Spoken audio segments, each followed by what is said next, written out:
მიახლა ვიმყოფები საქართველოს ნამდვილ ჭეშმარიტ გმირ შალვა დოლიძის საფლავზე 51 მსუბუქი ქვეითი ბატალიონის მეთაურ მაიორის საფლავზე, რომელიც საქართველოს ნამდვილი გმირია, 1967 წელს დაიბადა და სხვადასხვა აერახშიც იბრძოდა სხვათა შორის და მიიღო განათლება სხვადასხვა ქვეყნებში, მსახურობდა იქამდე ქართულ არმიაში და თუ შეიძლება მის საფლავზე დატანილ წარწერას რო შევხედოთ. სამშობლოს არ ვისწავართმევთ ჩვენს ნურვინ შეგვეცილება, თორემ ისე დღეს დავაყრით მკვდარსაც კი გაეცინება.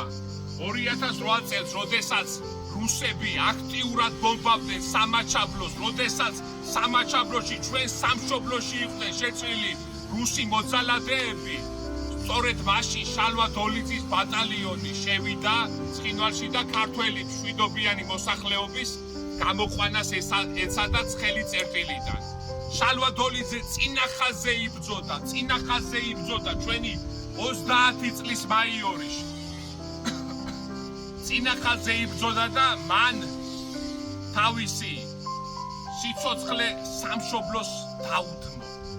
ის არათანასწორ ბრძოლაში დაეცა, მაგრამ დღემდე ცოცხალი არის, დღემდე ვიხსენებ მის უხდავ სახელს. აი, საფლავის ქვაზე აწერია ცხინვალი. ის ცხინვალში დაეცა და ის საქართველოს სიყვარულში დაეცა. სამაჩაბლო საქართველოა. შალვა დოლიძე სწორედ ამას იძახდა, ამას ვიძახი მეც მის საფლავთან.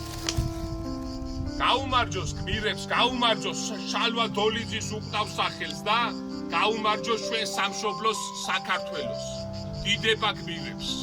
მინდა რომ ავიდეოთი მოვიკითხო შალვა დოლიძის შვილი ლუკა დოლიძე, ასევე მისი მეუღლე, ასევე მისი მთელი ოჯახი და ასევე მისი საქართველო, რომელიც მისი მთელი ოჯახი არის.